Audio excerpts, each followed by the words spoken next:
Okay, let's get started. Hi everyone. My name is Kerry Wang, and I'm the CEO, co-founder of Searchlight.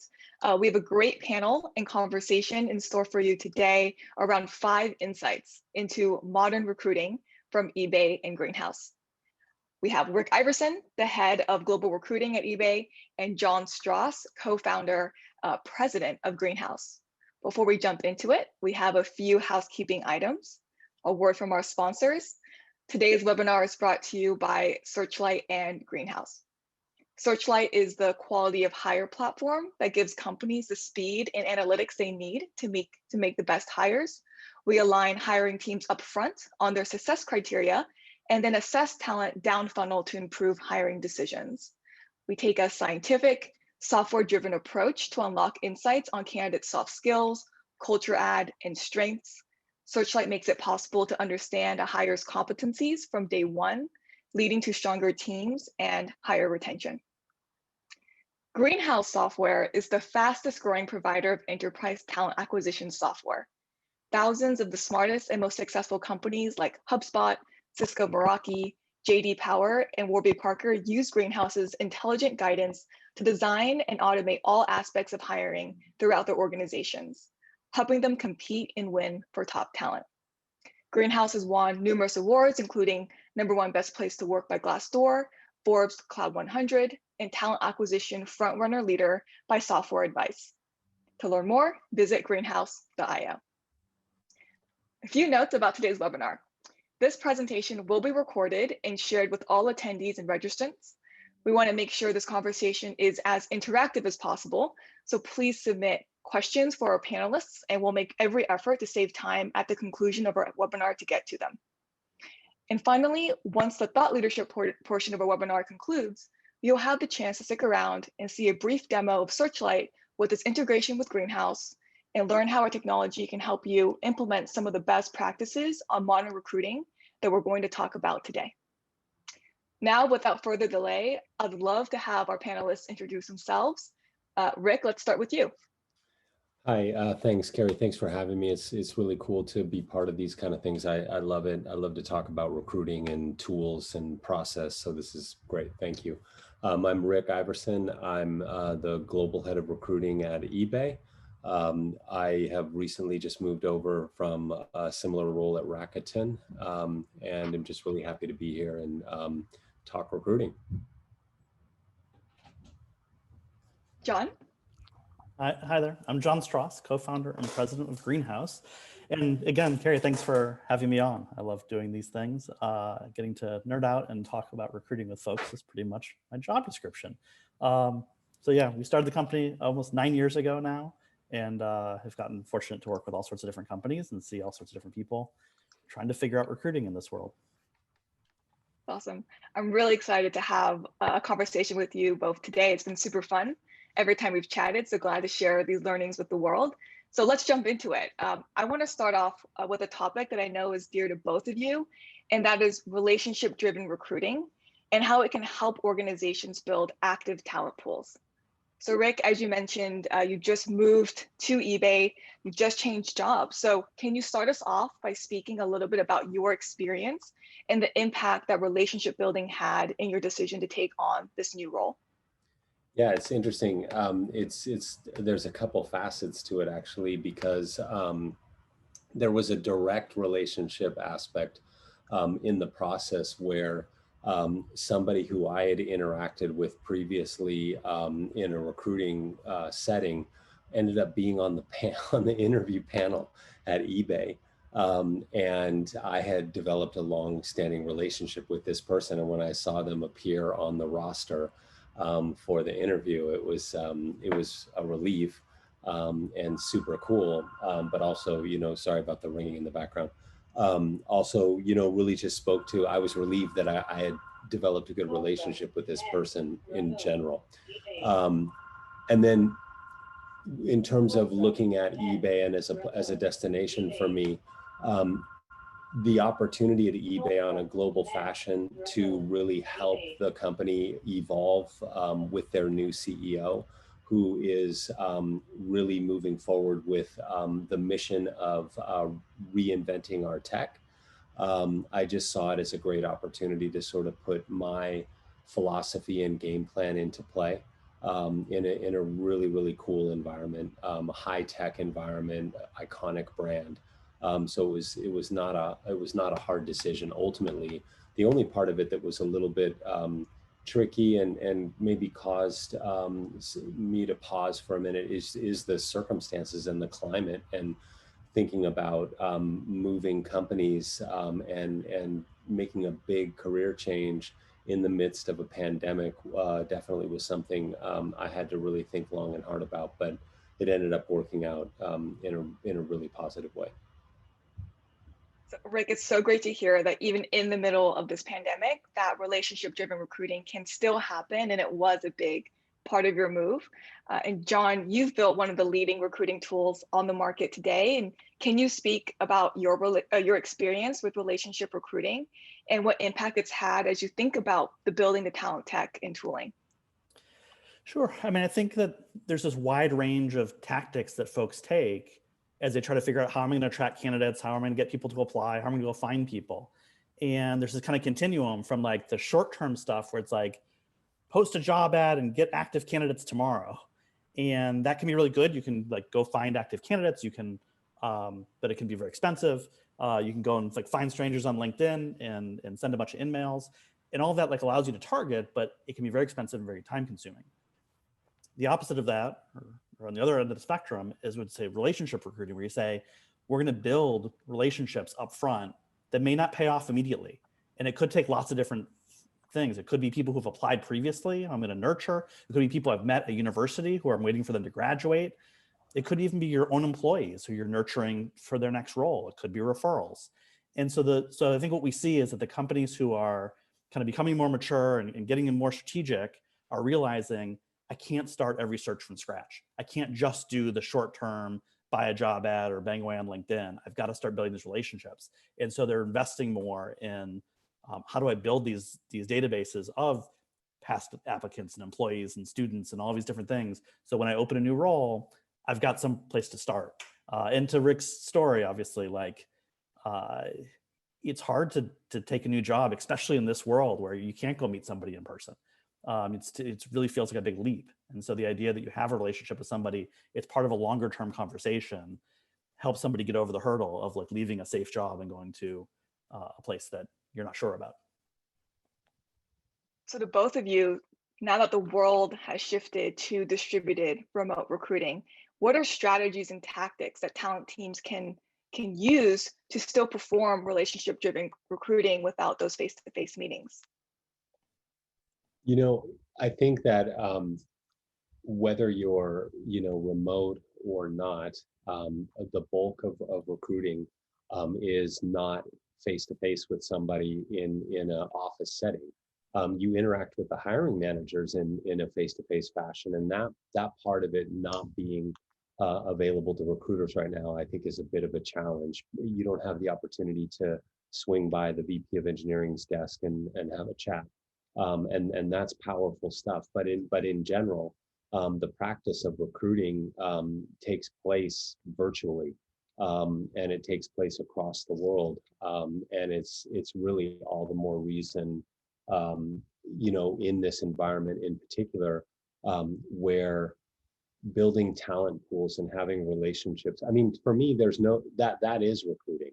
That is what recruiting is. It's building a relationship with somebody, and ultimately there's an intersection where it just makes sense for them to come and join your company. And that's what the recruiting is and is all about. And then the speed and the cadence of it is really just down to the depth of your pools.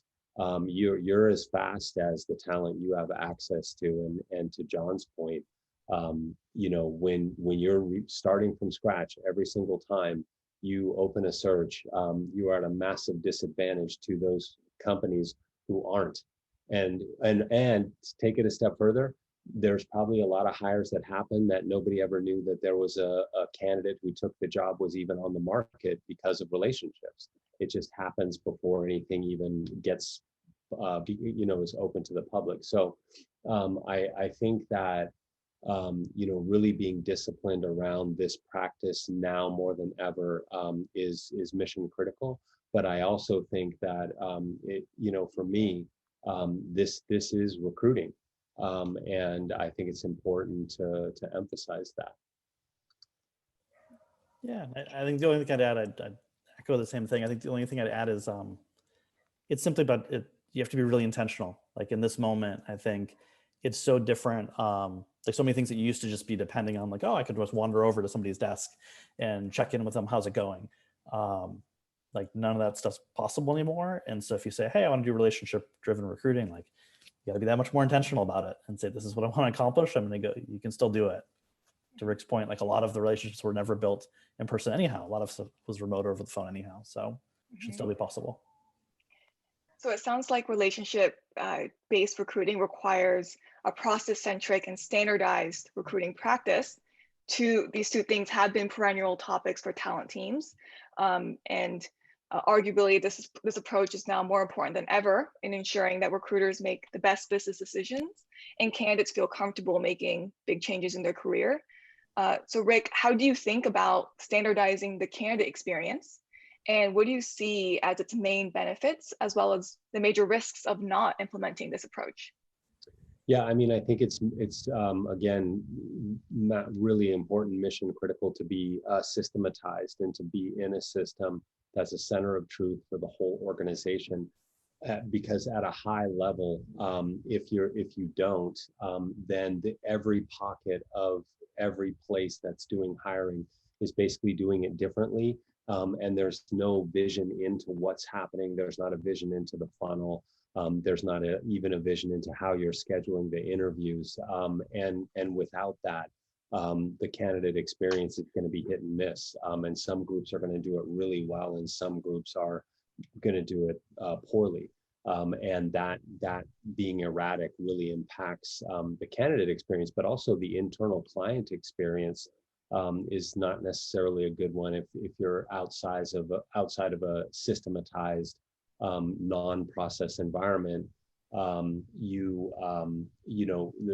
internal people interviewing who are taking the time to go through this too feel unorganized, they're unprepared, and so they're not really sure what they're talking to the candidate about. Bring this all together into a center of truth, creating a collective conscience that everybody is working from, and a process that is crisp and well thought out is everything to a candidate. And it's if you're talking global, then it's just about internationalizing and localizing that no matter where you walk in eBay, there's elements of the process that are the same in Beijing or New York or San Francisco, but then it's localized to whatever geography that you're in, depending upon certain other aspects of it. So I think when you have that, you really set yourself up for a great candidate experience. And when you don't, it's like herding cats, and it's really difficult. Right. So I'm hearing for sure aligning the hiring team super important to ensure that standardized candidate experience. And now that we're remote, we have to be more thoughtful. We can't, stop by someone's office. Jon, I'm curious to get your take. What can talent teams do to build stronger relationships between recruiters and hiring managers to enable a standardized recruiting process? Yeah, I mean, I think a lot of times what's happened is that the hiring manager recruiters don't actually understand what each other is supposed to do. They haven't agreed on what their roles and responsibilities are. And so everybody ends up like kind of pointing fingers at each other and getting mad. And so I say, like, where do you start? Is you got to start with a kickoff meeting. You got to start with, you get together and say, what are we trying to hire for here? Why? What's the business need? How will we know we found the person? Where are we likely to find that person? How are we going to interview them? If you're not willing to have that meeting, if the hiring manager says, I'm not willing to do that, just send me some candidates, you got to say no and say, like, it's not going to work. Exactly. And so you got to line up front on that plan. And once you say, hey, we're now on the same page of what we're looking for, then from the recruiter, you have to provide transparency and say, hey, I'm going to give you updates regularly. Here's how this role is going. Here's the key candidates. Here's what I need you to do. Sounds very simple, but like most teams don't do that, right? We encounter teams all the time that they don't have that. And so the hiring manager is feeling all this urgency. I need to get a button seat. Let's go. And I don't know what's happening. So I'm losing confidence. So I start panicking. And then you start going downhill and it becomes kind of a doom loop. So I say start by aligning on the plan. Second is like provide transparency. And then ultimately where you get to is you start to realize the expectations of the role. We call it at Greenhouse, we call them the talent makers, the kind of the hiring manager or business leader who's super interested in getting great talent, but they're not the recruiter. And they're saying like, I'm really interested, but like, I'm not the recruiter. It's not my job. It's like, yes, but you do have a job here. And so the way we think about it is like, you've got 3 jobs. You're going to be a talent magnet. You as the leader have to step up and like become somebody who people want to work for. Whether it's the way you interview, the way you attract people, the way you close offers. Number 2 is you have to be a talent leader. You have to set a vision and culture like within your company. So you're the one who have to hold people accountable for filling out scorecards and showing up to interviews. That's not the recruiter's job, that's your job. And 3 is you have to be a good partner to the recruiter and you have to play the game and give them what they need. Overall, we see that there's a big gap there. We see more and more CEOs and head of engineering and head of sales who realize their success is entirely dependent on them recruiting well, but they're not sure what they're supposed to do.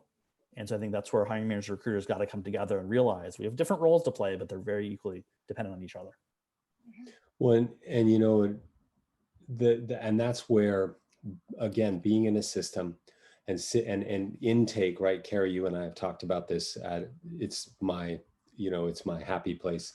It starts with intake, and it starts with, as deep as org analysis. And if this is a backfill, do we need to backfill this position even, and why? And then building a job description, and then building an interview panel that's based on, job assignments that tie back to the job description, which, if you want to talk about climate, and an important thing in today's climate, it is making sure that you're running an inclusive search. And you won't know that you're running an inclusive search until you really work with your D&I team, and your job descriptions are standardized and your funnel is as wide open and inclusive as possible. And that starts with intake. But the comfort zone for the hiring manager is that gives them touch points to work from. And you're a collaborative partner that way. It's a consultative approach as opposed to a reactive one. And once you get into the consultative mode and you're kind of guiding the hiring manager through a very clear process, and you're sitting in a system that has a dashboard and it has the funnel, and everything's clear, hiring managers relax because they can see all of the moving parts and everything that's happening within the search, and they can participate. They can go into the system, they can look at the inbound traffic. Meanwhile, the recruiting team is out there prospecting in the search. They're bringing candidates from the talent pools, they're converting them to prospects, from prospects to candidates, and it starts to flow. The other part of that's really important on the intake front, and not to be too long-winded, but I think a lot of companies, and eBay included, and Rakuten before, and we really improved on this at Rakuten a lot, is that they ultimately determine what the job is by live interview, instead of determining what the job is on the front end. And so you spin 8 to 10 live interviews to figure out who you really want to hire, is a tremendous time sink, and ultimately a cost. It's very costly to move in that fashion, when you could have made the decision in 2, 3, 4 candidates that you live interviewed if the intake and the preparation was thorough on the front end. So there's a lot at stake. And that's why really being thoughtful, Jon, as you said, really being thoughtful and mindful, and the recruiters really getting side by side with the hiring manager is it's just the impact all the way down is it really changes everything. Well, and I think where it then completes is if you do that intake up front, you align on here's what we're looking for. You say, here's how we'll know which people can do the job. We align on here's the interview process we're going to run. We use the questions we're going to ask. We put a bunch of candidates through it. Then you get to that roundup huddle meeting at the end where you say, okay, we've got a couple candidates, let's make a decision. And instead of it being whoever kind of talks loudest or whatever the boss says everyone agrees with, you're able to look and say, well, here are the 12 things that we said were important in this role. Yeah. So we can understand which candidates have those things and which don't. And now we're making this really data-informed decision. At which point people, like the light bulb goes on, they go, oh, so all that work we did up front on the intake meeting to align on what we're looking for, and then all those interviews where we made you fill out scorecards and interview in a very specific way, helped us make a much better decision at the end. Oh, we're definitely doing this going forward. And so that's what we typically see at companies is it starts with lots of people resist and say, well, we've been hiring people for years. Why do we need to do this structured interviewing? Why do I have to do all this work up front on a kickoff meeting? And then you do it and you realize, oh, wow, this is way better. And suddenly it picks up momentum. Everyone realizes this is a way easier way. It's way faster. You remove a lot of drama by making a lot of those decisions up front. When you start to get the metrics too about, who's interviews, who says yes all the time, who says no all the time. That's right. And it's especially when you get into the scorecard aspect of it, and constructing that and having thoughtful interview assignments, the false positives and false negatives too, where you see a scorecard and you're reading it and it's thumbs down, but everything says yes. Yeah. And it's a great, great conversation piece to have within a decision-making roundtable around how come you said no? And it might be something really simple that the group can course correct on and say, oh, no, I talked to the person and they actually this, that, and this, and then that clears it up. And you end up moving forward potentially with a good hire that you may have passed on otherwise. I think another part of it too, that's a little bit sensitive, and I think it takes some maturity and sophistication, but is also understanding from the get-go with your panel and the hiring manager that you don't necessarily have to have consensus, and that it's actually okay if some people are not 100% on board with the hire, but they understand why you would hire the person because you've run a really thorough process. So it just gets deep.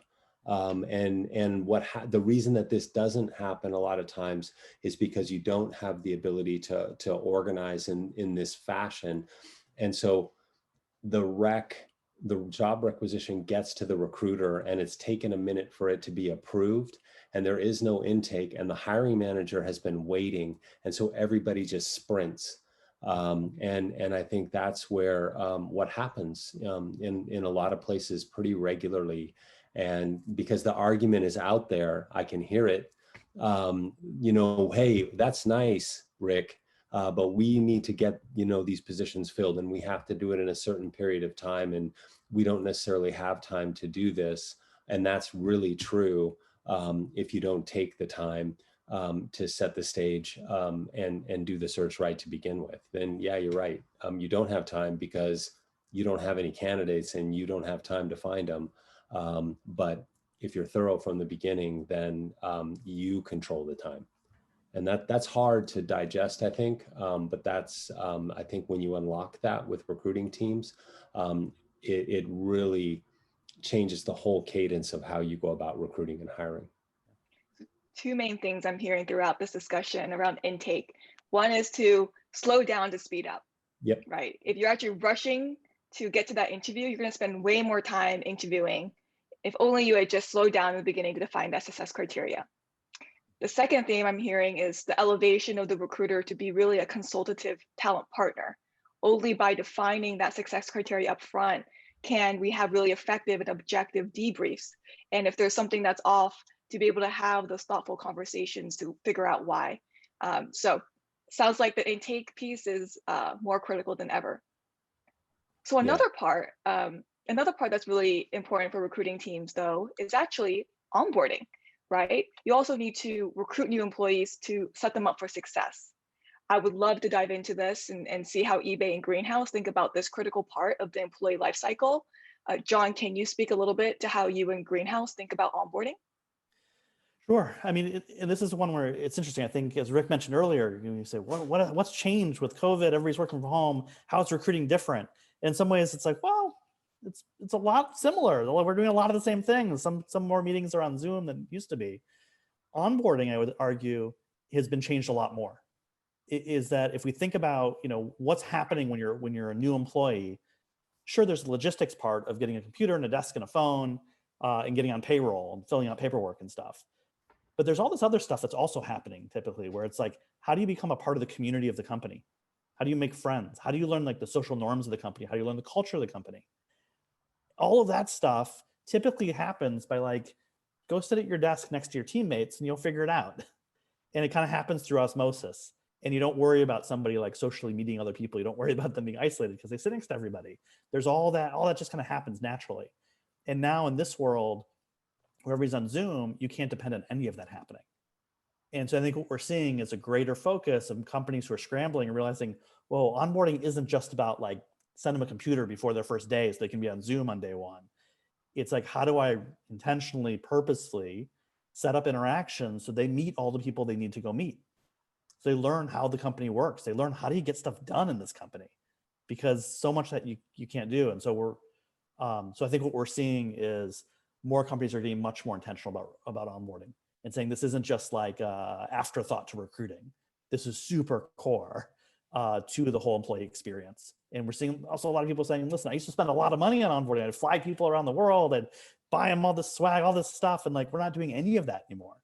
And so like, we're really nervous about our employee experience and how do we get people off on the right foot. And so I think that's what we're seeing. And what we do through our Greenhouse onboarding product is really helping people choreograph that whole experience from before they even start on the first day, all the way through the first couple of months to ensure they get off on the right foot. I mean, Yeah. how it directly ties to recruiting is if you don't set someone up for success and then they leave, well, you have to backfill that role, right? So all that time and effort spent making that hire, doesn't have a long-term lifetime value, right? Greenhouse, we've spoken a lot about the employee lifetime value. Rick, I'm curious to hear how you approach this. Has eBay changed the way that it's approached onboarding in this new remote first world? Yeah, I mean, eBay, I have to give eBay huge credit. They are fantastic. We are fantastic now. My onboarding experience was A+. And it was the little things, like they had my boss Stephanie had a deck prepared for me. I actually had a specific person who shepherded me through my first 30 days, and was basically, we had touch bases a couple times a week, and she set up meetings for me. She sort of gave me a little bit of insight into navigating this and navigating that and the history. And so it was very well planned and thought out, right down to the swag that actually did arrive at my doorstep, which was really cool. I would argue that swag is even more fun to receive remotely. It's nice. It's nice when a package shows up at your door and it's some cool things that you weren't expecting. But there was an incredible amount of effort that went into coordinating all of that, and that is a whole nother level of sort of cohesion that needs to take place between recruiting and at eBay. We have an actual onboarding team, and the handoff from recruiting to onboarding. I think that we do a really good job between the two groups. And our onboarding team does exceptional work. Where recruiting comes in, and I think this is something that we're working on. I do feel it's important for the recruiter to maintain connection with the candidate, and a lot of times, when the candidate starts, the recruiter continuing to maintain a little bit of that connection, I think, is an important thing, especially virtually. And is something that it's just somebody that the candidate knows that they can turn to, and get questions answered and things like that through the process. So I think some of that is always work in progress, but at eBay, we've done an exceptional job with our onboarding team. Is just great, and the thought that went into it was, with my situation and in general, is really top notch. I think ultimately what we'll see is onboarding, recruiting, like the planning process will actually get merged. So the intake meeting we were talking about earlier, you end up also planning onboarding at the same time. Yeah. And if you're saying, hey, here's what we're looking for in this role, here's what they're going to do, another natural question is like, what's their 30, 60, 90-day plan? And you should be able to figure that out up front. And that should be in that initial kickoff meeting. And then that should be shared with the new hire before they even walk in the door. You should say, hey, here's what's going to happen. Here's your new job. Here's what your 30, 60, 90-day plan is. And so I think more and more we're going to realize like these aren't two separate functions. Like this is all can be planned once. It's only one experience for the candidate. They don't notice that they're moving from the recruiting team to the HR team to them. They're just dealing with the company. And so I think over time, these are going to get more and more merged. Yep. I've spoken to many talent leaders and asked them, well, what does a good kickoff look like? And one question that surfaced a lot is instead of asking hiring managers, well, what does this new hire look like? Really, the question is, well, what business impact do you want this new hire to have, right? So it focuses in, okay, what do you want them to accomplish? And then naturally, what do you want them to accomplish in the first 30, 60, 90 days? And then there you have it. You have your onboarding plan. It's an impact plan, really, to help close a great talent. Yeah, it's very clarifying to start from that question, right? Yeah. Well, I would contend that starts when you stage the job in intake, when you decide that you're going to recruit people based on the career path that you can put them on by them coming to your company. I think that it actually starts there and how you go about bringing people in.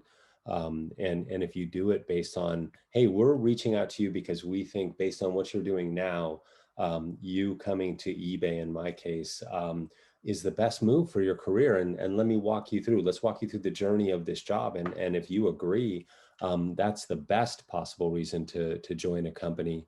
And that, really sets the stage for, a great onboarding and sort of indoctrination process of getting people in the mix. If it's from the place of, wow, man, this is the exact career path I want. Like I felt that way. I felt like this is the great next step in my career. And it was presented to me that way. And I went through the process that way. And it has been exactly that since I've arrived. And that's how I think about it. Not money or other things, but it's really like, this is a great step forward for me. And I would do it no matter what the circumstances. So with that, I mean, let's just spend 1 second to talk about also what can go wrong, because retention is also top of mind, right? You want to present people with that career path, but now that you can't see people in person, attrition is more top of mind. So what can we do to address attrition, and what should a talent organization specifically do proactively to account for and decrease attrition? You may take that one first. Go for it. It goes back to intake. It really does. And why are you hiring this person to begin with? And then when you talk about attrition, I think it's being really mindful of, if you are going to backfill this position, why? And is it role for role? Is that the exchange that we're talking about? Or is there somewhere else in the org that would make more sense to backfill with this opening? Are there people within the team who we should look at promoting? And now more than ever, and going forward, from a D&I perspective, I think that there needs to be real thought put into the internal organization and the balance of the team, and what does that look like, and where should we go to bring in the next person into this role, and are we willing to skill somebody up who has potential but who maybe needs a little bit more from us into this, and I just think it boils down to being mindful around how you're going to proceed when attrition takes place, and being mindful of how you hire to begin with, so that you can keep attrition to a minimum. But there is going to be attrition for a lot of reasons, and it's just how do you react to it? Are you prepared for it? And I do think it's a case-by-case thing when it comes to backfilling jobs, if you have to. And again, I think it's why you're hiring to begin with, really dictates how much attrition that you'll have. Yeah, I guess I'd take a different angle. I think, you know, our default assumption is always that like all of our employees, if they went out and interviewed, could probably find offers at other companies. They could probably find offers for more money somewhere else. And so we have to create reasons every day for them to stay. And the truth is, if you dig in with each person, like people value really different things. Some people want career growth. Some people want an inspiring mission. Some people, it's about the community of people they're part of. Like it's all different stuff. And so so at some level, each manager has to figure out like what motivates each person and how do you make sure you can do that for them. The other piece that, you know, we think a lot about too is that some attrition is like short-term bad and long-term good. So like we've had a place where like there's parts of our org where people grow up, they get really good, they become managers, and they go off and become like leaders and get a big promotion at some other company. And in the short term, you're like, oh no, that person's awesome. I don't want them to leave. That's terrible. But in the long term, what's happening is we're showing that like this is a place you can build your career, and Greenhouse is a really great place to be from. And that's actually great because now when I go out and recruit and they say, well, why should I come here? I'm like, because you could look at the last 6 people who came here. You get promoted, you learn a lot, you build your career, you actually get a bigger job on the next one down. And so at some level, like our employees aren't our property. They're not going to be here forever. We don't own them. They're, at some point, people are going to want to move on. And at some level, that's okay. Obviously, I want people to stay. But if they go on and do some great thing somewhere else, that's good for them. And that's actually good for us too. And so it's very painful in the short term when people who you just think are amazing leave. And you're like, no, don't leave. But also what you're realizing is like, sometimes they come back. And you're building a reputation for like, this is a good place to be from. I've heard from many people leaders, they call this the boomerang employee. And there's so much pride to that, right? Yeah. To say at my company, I was able to give and develop this talent so they could go somewhere else and further develop, but then ultimately that this home was still some place that they wanted to come back to. Yeah. So certainly that's a mark of achievement. Or they come back and tell everyone, they come back and tell everyone, hey, I saw it out there. It's terrible. Stay here. It's much better. I'm like, well, that's nice too. Well, I want to talk about also one thing that I know you're both very excited about, and Rick even brought it up earlier today, which is the idea of creating a single source of truth in recruiting within an organization. So can you both talk a little bit more about why you believe this kind of, what you believe this kind of approach can enable, and then the kind of tech that's necessary to make it happen? You want to take that first, Jon? Sure. I mean, I guess the self-serving thing would be to say like, well, obviously you should use Greenhouse. That was kind of the premise of how we built the company. But I think the answer that we tend to talk about is, you know, if you don't have like a source of truth, right? If everybody's like living in their own spreadsheets and their own Post-it notes, it's really hard to know what's actually happening. And so you can't get to any kind of iteration and say, what if we did this differently? If you say, well, how, from a D&I perspective, how come we keep hiring way more men than women? What's happening? And the answer is we don't know. We can't see what's happening.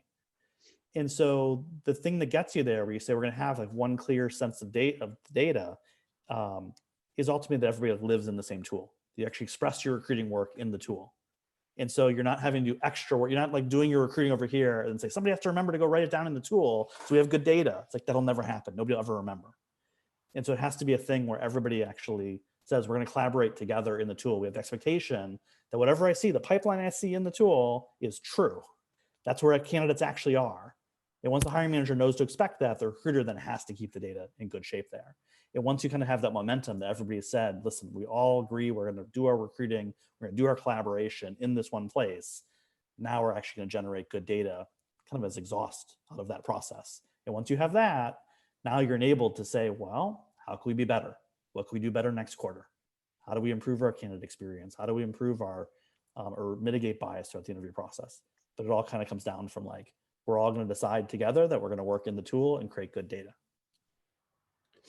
Yeah, and the transparency is everything, and it builds trust, and you have to be able to see exactly what's going on, and know where you're headed, and have a jump off place for hiring to work from, and if it's not contained, within a modern system that's a center of truth. That, just like you said, John, the entrance to hiring is through the system. And that's the only way you can go. And if it's happening outside the system, it's not real. And that takes a minute for companies that aren't systematized to get used to. But then once they get used to it, everybody just feels so much more at ease and so much better. And like you said, John, it feeds off of itself. And so I think it's really important to go about it in a way that is, 1.0, 2.0, 3.0, and really build and get everybody used to operate. You can't just roll out everything at once. But I think once you are able to get everybody out of their silos and into one center of truth, everybody wins and everybody feels much more empowered. The other side of it too is it really is information, detail, and metrics that the business needs. And you become not just the center of truth for recruiting, but information that is really, really important and is sought after. Ultimately, that is a responsibility of the recruiting organization to provide. This is a great segue into audience questions, because one of the questions someone posed was, what are the most important metrics and data to track in recruiting? You wanted to go first, Sean, and then I can chime in on that. Sure. I mean, different companies are going to look at it differently. There are a couple of things I always look to look at. I mean, one is the highest level of like, are we hitting the seats we're supposed to hit? Are we actually making the hires when we're supposed to? Or are we being predictable? There's then a pack of metrics that people use as a proxy for candidate experience. So things like offer acceptance rate. Maybe you have a survey where you actually survey the candidates, but something that kind of totals up, like how are we treating folks? From a sourcing, sometimes people get into like time to hire, and that's kind of like, that can be important or not important depending on your context. Something that we look at Greenhouse, we talk about kind of top of funnel velocity. So it's not just like how many applicants you're getting, because that can be very noisy if you're just like getting lots of unqualified folks, but like how many people am I getting on a weekly basis who are good enough to phone screen? And that's kind of a measure of like sourcing effectiveness, is like, are we quickly getting those folks? Maybe I'll stop there, but could go for a while. Like, there's a whole other category of like, how do I measure the effectiveness of a recruiter? What do I report to my exec team every quarter? But I'll stop there. Yeah, I mean, for me, it's a funneled approach, and it is. But I think the one metric that's key, that I think transcends all recruiting organization, it's your offer acceptance rate, and understanding, if you get candidates to the final, and how are we getting acceptance at a certain percentage that's acceptable to the business.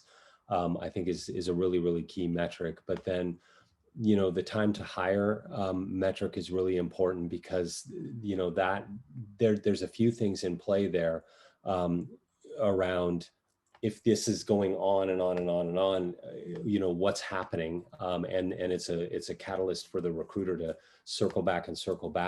We're not hitting it. What's happening here? And ultimately, is this a hire we actually need to make? And I think that's a responsibility that we have to the business. I think that there's, the number of hires that tracking, making sure that recruiters are hitting a certain number of hires that are necessary, that the business requires. Maybe there's a release or a deliverable in tech or something like that needs to be hit. So I do think that the metrics are more simple and basic, but then it's a constant refreshing of those numbers, and partnering with the business and partnering with the hiring managers with those numbers to keep everybody, keep it real and keep everybody on track. That's actually a key point. I think rather than me obsessing over what's the exact right metric, and is it these 4 metrics or this other 5th metric, it's really more like, do you have a regular cadence with your key stakeholders? Yeah. Do you sit down with each recruiter every week or 2 weeks and review how they're doing? Do you sit down with your hiring manager every week and provide them transparency to how it's going? Do your exec team get a report every quarter? Does your board get a report every board meeting? Yep. And once you start doing that, and you're now setting expectations for here's how you should judge our success, then maybe you're going to tweak it over time and say, oh, this metric may be less important than that one. But the key thing is to like start a regular cadence of we're going to judge the success of recruiting using data. And then over time, like it also forces the data to be correct and saying like, hey, we got to work in the tools and get good data because everyone's going to see it. And so I think it's almost more important to commit to showing data than actually picking the exact right metric. And the data takes a lot of pressure out of the situation. A big thing that happens in recruiting all the time is I don't have candidates or I don't have pipeline. If you have metrics that you can draw from it and you're in a regular cadence with the hiring manager, that actually goes out the window because you're looking at the funnel on a weekly basis and you're seeing bottlenecks and it's transparent. And so you can see that, and I use this analogy all the time, and I'm not picking on hiring managers, but we sent the hiring manager 300 candidates for review and 2 came out the other side. That's right there, a red flag that we need to have a conversation. What's going on there? And then everybody is in a place of understanding what's holding this up and what's going on. And it's not down to, hey, we don't have enough pipeline. There's a specific spot in the pipeline that we need to address. And again, it just really, it's a level of transparency that if you're being consistent with it, just gives you as a recruiter so much credibility with your hiring managers. Which is incredibly true when we talk about diversity metrics, is that a lot of times companies, people are making excuses. It's just a top of the funnel problem. People aren't applying. And it's like, well, let's look at the actual funnel and see what's happening. Yeah. How come like 40% of the applicants are women and 20% of the hires are women? And like we look at data all the time and you see it and you say like, no excuses about the top of the funnel. There's something happening in our funnel. How come this one attributed, this one interview has a totally different pass rate? And once you have the data, you can actually have a reasoned conversation around it that isn't just kind of opinions. Yeah, what is our language in our job description not inclusive? There's just all kinds of things that you can look at when you have a real clear view at the top of the funnel. Exactly, Jon. That's actually a great topic. It's around assessing candidates. We had quite a few audience questions around that as well. One of them that kind of summarizes a couple are, how do you delve into culture fit or really culture add during virtual interviews? How do you make sure that you're objectively assessing it? What have you found to be successful? I'll start. I mean, I think the first thing is you have to define what does that mean to you? What is your culture? I think if you leave that broad and you say, hey, like go do a culture fit interview, and you're not really clear what that means, somebody's going to go and say, well, do they laugh at my jokes? Like, do we have the same kind of cultural sensibilities about things? And so in the first place you have to start is like, well, what does it mean to be successful at your company? Like, what are the values? And you have to get really clear and say, well, how would somebody demonstrate that? How do you know somebody has that? And that may sound obvious, but most companies don't have that.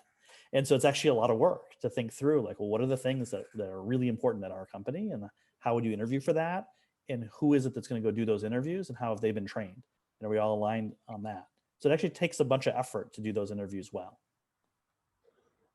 It's a really tricky question, and it's a slippery slope in a lot of ways. And my direct answer is that at eBay, we're fortunate because we've just rolled out beliefs. And so it's important that we are infusing the beliefs, the eBay beliefs, into our interviewing cadence, and that we evaluate candidates based on the job description and who's right for the job based on their experience. And then the intangible, sort of more subtle piece is the beliefs aspect of it, and just looking at our beliefs and looking at the candidate, and is there alignment there? And did we pick up on something that maybe this isn't the right place for this person for for a number of reasons that come out in the beliefs aspect of it. But I think you have to be, if you're going to talk about culture, I think you have to know what your culture is. And that's a very involved process. You know, an employee value proposition or whatever it is. I think that culture gets thrown about when reality, I think you have to be really careful about talking about candidates being a cultural fit, unless you're grounded in something that the company has really looked at and assessed and been honest with itself around. So it's just really tricky to get into cultural fit. I think you have to be careful there. So last question then for both of you, which is a lot of talent teams are in the middle of trying to prepare for next year, for 2021. What advice do you have for those teams? You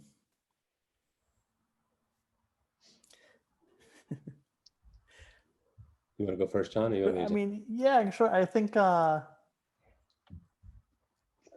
guess I think a lot of people will think of planning for 2021 as about like, well, what's the headcount plan? How many people do we have to add? How many backfills do we have to do? And they think of it as merely a numbers game of like, well, we're going to have to make 500 hires next year. We're going to have to make 100 hires or 20 hires, whatever it is. And I'd say like, there's working in the business and working on the business. And just focusing on those numbers is kind of working in the business. Okay, how are we going to like do all the things to make those hires? There's a separate thing, which is how are you going to mature as an org? How are you going to become awesome? How are you going to become a strategic advantage for your company? And what are the things that you're going to do differently? I would say like you can't do everything, but you can do anything. You got to pick where you're going to win there. Is it going to be about candidate experience? Is it going to be how you source? Is it about your evaluation process? About how you close? Is it going to be about data? But like pick the thing that you're going to get really good at, in addition to all the hires you have to make. Yeah, you know, exactly. I would piggyback off of that and just say that, you know, anytime you're talking about preparing for the next year, there's the basic blocking and tackling of what you have to deliver. And then I think it's what do we want to add to what we do that we've wanted to do, and now we're going to do it.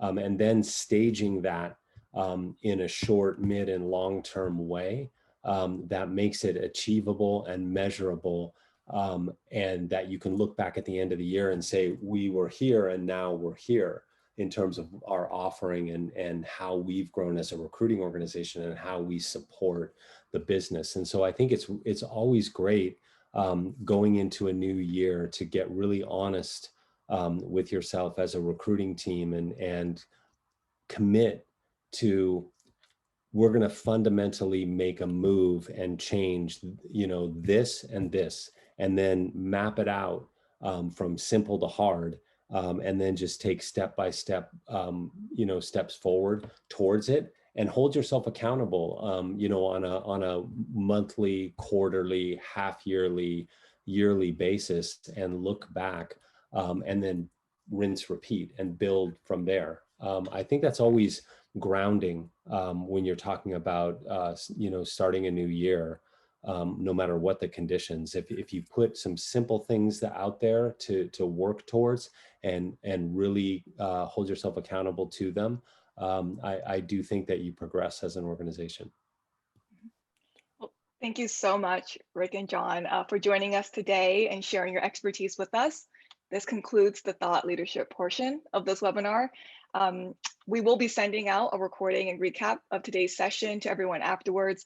And this was part of a monthly speaker series. So also look out for an invite to our December event. For those of you who have 5 minutes and want to stay on, I'll be doing a brief demo of Searchlight's platform with its integration with Greenhouse. Many of the things Rick and John mentioned about defining culture, intake, and onboarding are all baked into the product. So I'll go ahead and do that. Thank you. Thanks, everybody. Thanks, Kerry. See you, John. So as an overview, Searchlight is the quality of hire platform that streamlines the hiring intake process to align teams on direct success criteria upfront and then assesses candidates against those success criteria down funnel. You can think of us as bookending the ATS. And for the purpose of this demo, let's imagine that you're a talent partner helping a manager hire for a software engineering role. So let me just go ahead and share my screen. One critical piece of Searchlight, as we talked about with Rick and Jon today, is around intake. And so as a talent partner, you can go ahead and use Searchlight to send a hiring manager a intake kickoff survey like this. That's really simple and boils down really the essence of what's important for a role. First question, like I mentioned, one thing we learned from a lot of talent leaders, it's critical to understand what's the impact a hiring manager wants to have on your team. And this is, again, a survey a hiring manager would fill out. We also have hiring managers define what would be the success criteria. And so we've defined pretty inclusive library of attributes and competencies from IO psychologists that are predefined. And hiring managers will go in and select to them what are the most important attributes for this role. But understanding that, of course, hiring managers, a lot of times they want many different attributes. We also do ask the hard questions, which are, out of all of those criteria, what are really the must-have criteria and what are nice-to-haves? So we'll go ahead and ask those questions as well. In terms of determining culture and culture add, we know that it boils down to behaviors. So again, we work with our psychologists to create culture continuums. For this new hire to be successful, are they going to be biased towards executing quickly? Is that the culture of the team? Or are they, in this case, more motivated by solving hard problems? Are they more motivated by challenges, things like that? We can also ask for levels of mastery of certain capabilities and competencies. We've defined a list of competencies by function, benchmarked against Radford. We can also pull in customized libraries from our customers to, again, define to align on this critical success criteria for an open rec. This is something a hiring manager does async so that talent partners have the data they need to really be consultative in this search. Once a hiring manager can complete this, one of the last things that we ask is, what is the current team? And understanding that data is super important. One thing that's really makes Searchlight unique is that we can do a very lightweight 360 to model existing team members. And this gives your hiring managers data around existing behaviors, existing attributes on the team that allows them to not only think about success criteria in terms of what's already working, but also in terms of culture add. And this is something that VPs of sales and VPs of Eng really find valuable. So just continuing on, just want to do a quick overview here. When the intake survey is complete, it's surfaced as an ideal profile in Searchlight as a source of truth. And then it's time to be able to invite candidates and work with them.